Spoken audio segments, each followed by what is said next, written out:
가운데다 하는데 여기다 안 하고 여기서 할 건데. 저 여기 보고 해. 카메라 보고 해.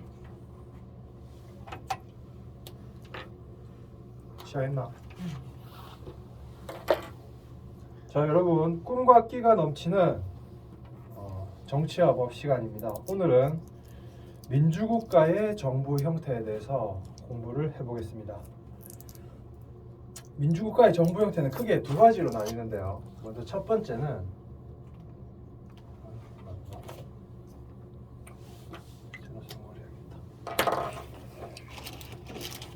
여기 있던 거야?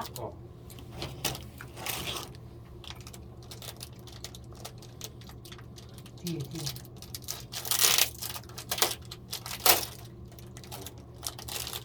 앞으로 못 시키겠다.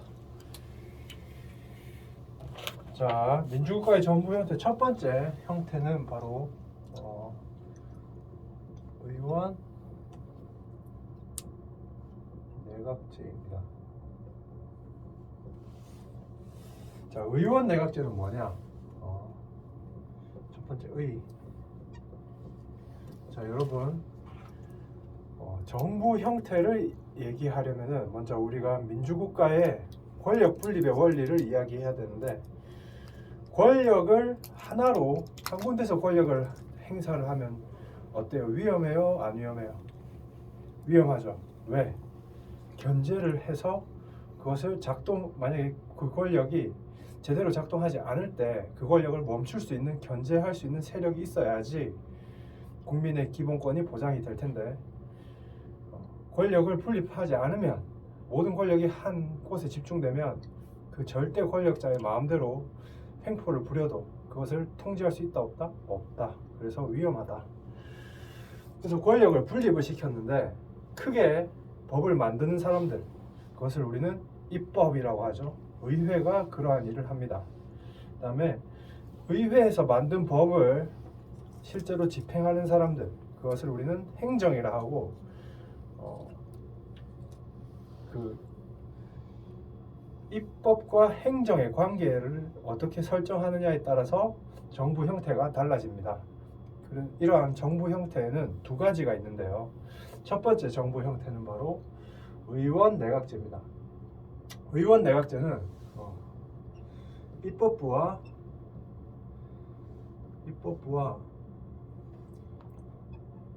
행정부가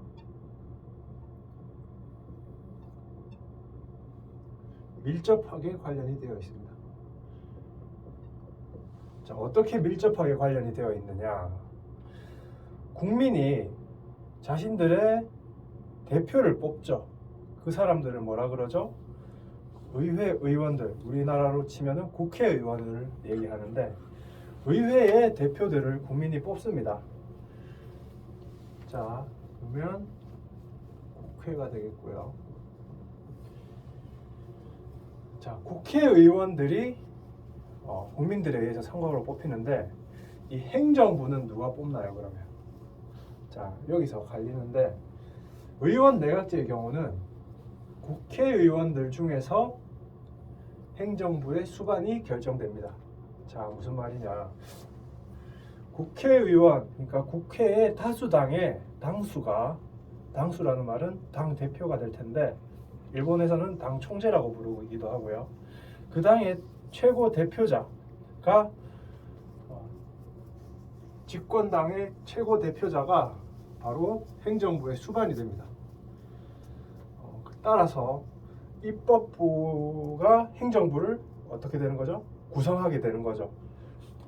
그래서 입법부와 행정부의 관계가 굉장히 밀접하다는 것이 의원 내각제의 의의입니다. 자, 그럼 다시 의원 내각제는 어떻게 구성이 되느냐? 첫 번째 의회가 있겠죠. 의회는 누가 구성한다? 국민의 선거로 의회를 구성한다. 그 다음에 두 번째 내각이 있을 텐데, 내각이 바로 행정부죠. 입법, 사법, 행정에서 행정. 의회가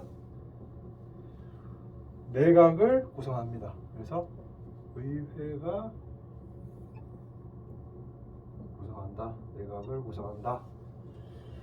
자, 그러면 이러한 의원 내각제의 특징에는 어떠한 것이 있을까요? 의원 내각제의 특징으로는 첫 번째, 수상이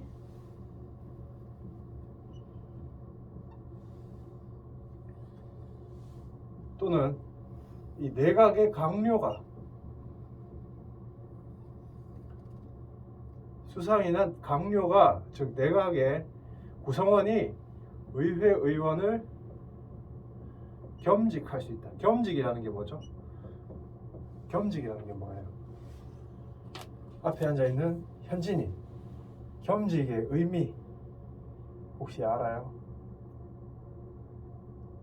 자, 뭐라고? 한 개만 하는 거? 아, 그거 아닌데.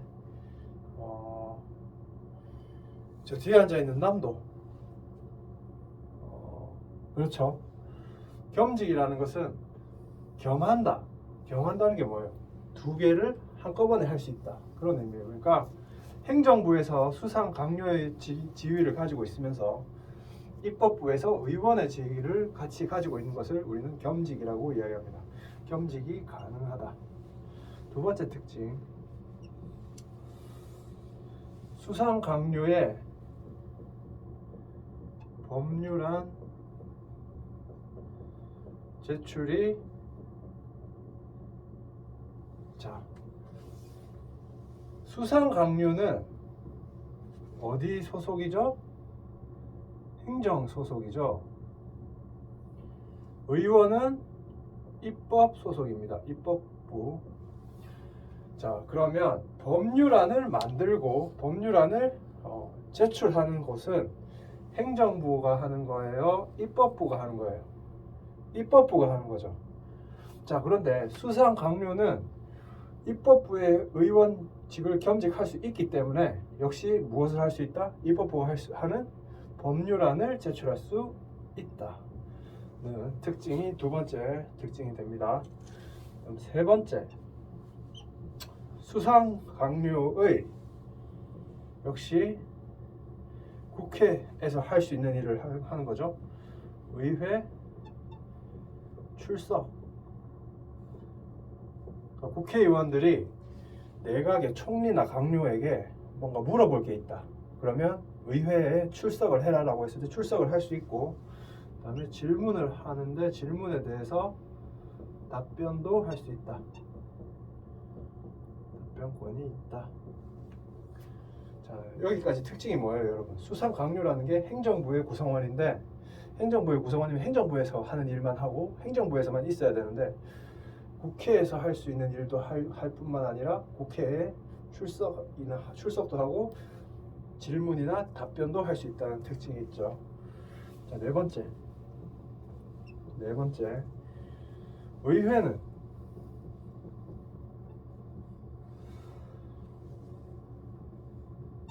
내각을 의회하고 내각이 밀접하게 관련이 되어 있는 것이 바로 의원 내각제의 특징인데, 그렇다면 이 둘은 항상 같이 움직일까요? 아까도 얘기했지만은 권력은 한꺼번에 뭉쳐 있으면 안전하다, 위험하다, 국민들한테 위험하다. 그러면은 서로 싸우고 견제하게 만들어야겠죠.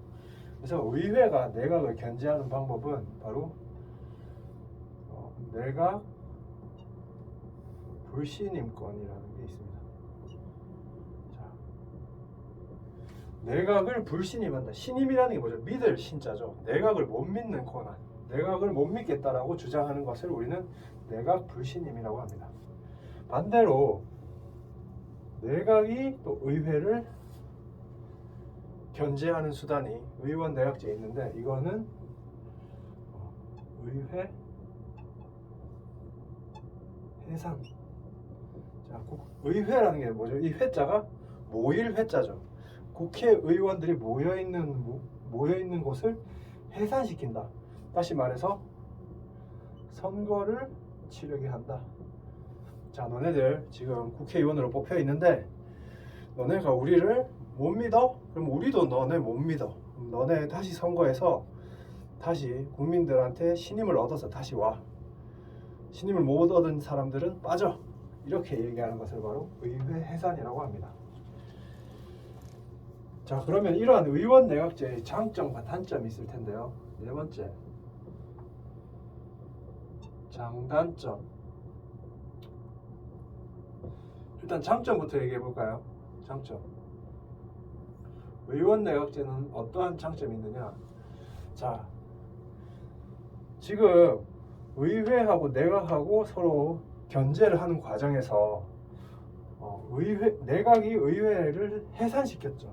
이게 무슨 말이에요? 우리나라는 지금 이러한 의원 내각제가 아닌데, 이런 의원 내각제인 나라는 만약에 싸움이 많이 일어나면 선거가 많이 치러질까요? 적게 치러질까요? 많이 치러지겠죠. 선거가 많이 치러진다는 말은 뭐죠? 국민들이 정치에 수시로 대표를 뽑는다는 말은 자신들의 의사를 표현을 하는 거죠. 표현할 기회가 많다, 적다? 많다. 그래서 장점은 국민의 의사에 민감하다. 그럴 수밖에 없죠. 국민들의 선택을 수시로 받아야 되기 때문에 국민들이 무엇을 원하는지 항상 주의를 하면서 귀를 기울여야 될 겁니다. 이러한 장점이 있고, 두 번째 단점.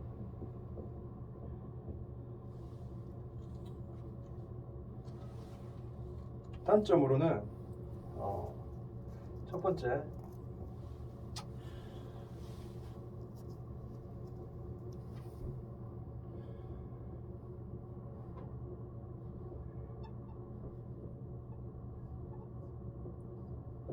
만약에 의회를 장악한 세력이 다수일 경우에는 어때요? 그 의회가 내각을 구성하기 때문에 의회를 장악하는 게 제일 중요한데, 만약에 의회를 한 당이 엄청나게 많은 수로 장악을 하면 이 당을 견제할 수 있는 수단이 있다, 없다? 없다.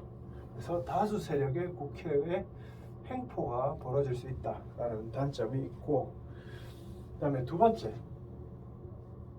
만약에 다수 세력이 한 당이 과반수를 넘게 의회 의석을 차지해서 의회를 장악하지 못하면은 첫 번째 당이나 두 번째 당이나 세 번째 당이나 서로 합칠 거예요.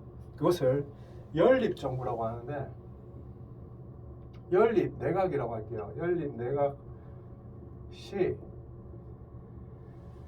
만약에 당이 두세 개가 서로 힘을 합쳐서 내각을 구성했는데, 이 중에 서로 마음이 잘 맞으면 좋은데 서로 싸우고 정책이 다르고 하면은 어때요? 많이 불안하겠죠. 무슨 말이냐면 연립 내각이 불안정하다. 그래서 수시로 이 당과 합쳤다가 저 당과 합쳤다가 수시로 이게 바뀌면은 내각이 계속 수시로 바뀌겠죠. 그러면은 전국이 어떻다? 안정하다, 불안정하다? 불안정한 단점이 있다. 자, 여기까지가 의원 내각제입니다. 자, 그럼 여기서 여러분들 뭐가 중요할까요? 바로 의원 내각제는 특징이 중요하고, 이게 별 2개, 그다음에 장단점, 이게 별 1개 되겠습니다. 자, 여러분들 복습 잘 하고요. 자, 이번에 계속 이어서 의원 내각제 이어서 이번에는 대통령제에 대해서 이야기를 해보겠습니다.